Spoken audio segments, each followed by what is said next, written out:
Hello, bachcho. Let's read this question. So this question says force between two identical bar magnet whose center are r-meter apart is 4.8 Newton. When their axes are in the same length, if the separation is increased to 2r, the force between them is reduced to, ठीक है। Force, ठीक है, force और distance की relationship बतानी basically आपको, ठीक है। रेशियो कैलकुलेट करके बताना है, ठीक है। तो बस डिपेंडेंसी सही आंसर हो जाएगा सॉल्व, ठीक है। आपको इवन फॉर्मूला भी नहीं भी आता है तभी भी आप इसको सॉल्व कर लेंगे, ठीक है। Force between two identical bar magnets whose center are r-meter apart, ठीक है, whose centers are r-meter apart, all right, with that their axes are along, okay, ये आपकी देखिए सेम एक्सिस पर लाई कर रहे हैं, किस पर, सेम एक्सिस पर, ठीक है। तो मैग्नेटिक फोर्स लिख लीजिए इस क्वेश्चन का की कॉन्सेप्ट, क्या लिख लीजिए, magnetic force will be the key concept of this question, ठीक है। मैग्नेटिक फोर्स क्या हो जाएगा, ये आपकी इस तरीके से सिचुएशन है, जैसे आपकी एक बार मैग्नेट है, ठीक है, और यहाँ पर आपकी एक दूसरी बार मैग्नेट है, ठीक है। इन दोनों का एक्सिस देखिए कॉमन एक्सिस के अलावा है, ठीक है। इन दोनों का एक्सेस इस तरीके से है, ठीक है। अब आपको देखिए सेपरेशन आपको इनके बीच की गिवन कर रखी है, ठीक है, कुछ सेपरेशन डी मान लीजिए इनके, ठीक है, सेंटर से लेते हैं ऑलवेज सेपरेशन, ठीक है।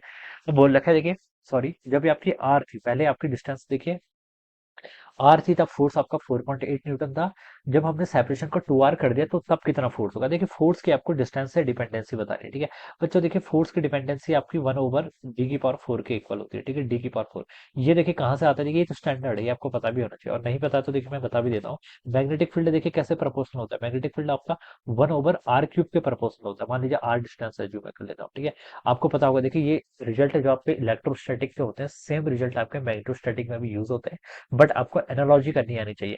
वहां पर इलेक्ट्रिक फील्ड का फॉर्मूला क्या होता था, देखिए अगर हम लाइन पे बोलते थे टू, अगर हम क्या बोलते थे एक्सिस का लॉन्ग बोलते थे तो 2 kp/r³ होता था। इक्वेटोरियल पॉइंट पर बोलते थे तो कितना होता था, kp/r³। लेकिन डिपेंडेंसी r³ की थी। सेम चीज यहाँ पर भी एप्लीकेबल है, ठीक है। किसी एक के कारण मैग्नेटिक फील्ड क्या आएगा, 1/r³ के इक्वल, ठीक है। लेकिन ये तो मैग्नेटिक फील्ड है, मुझे तो सर फोर्स बताना है, ठीक है। तो देखिए फोर्स कैसे फाइंड आउट करके, पहले आप पोटेंशियल पता कर लीजिए। पोटेंशियल कितना होता है आपका, -m.b के इक्वल होता है, ठीक है। तो यहाँ से m तो आपकी कांस्टेंट टर्म है, तो अगेन यहाँ से हम बता सकते हैं यू की डिपेंडेंसी भी कैसे होगी, 1/r³ के इक्वल होगी, ठीक है। और हमें पता है देखिए मैग्नेटिक फोर्स जो होता है ये आपका क्या है, कंजर्वेटिव है।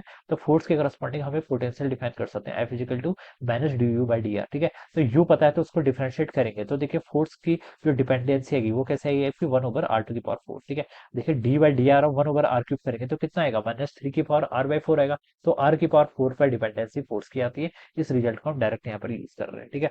सिर्फ फोर्स की डिपेंडेंसी से ही ये क्वेश्चन सॉल्व हो जाएगा, ऑलराइट।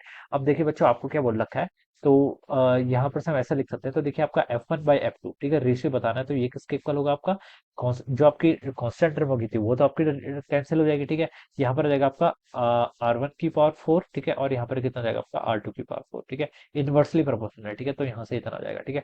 अब बोल रखा है देखिए जब सेपरेशन r थी तब फोर्स 4.8 न्यूटन था। तो पहले फोर्स 4.8 न्यूटन था, दूसरी सिचुएशन में फोर्स मान लीजिए आपका F है, ठीक है। से इंक्रीज कितनी कर दिया, 2r के इक्वल, तो ये वाली 2r जब डिस्टेंस r थी तब ये हो जाएगा, ठीक है। तो यहाँ से इसकी पावर क्या कर लीजिए, 4 कर लीजिए। तो f की वैल्यू देखिए बच्चों यहाँ से कितनी देगी आपकी, 4.8, ठीक है।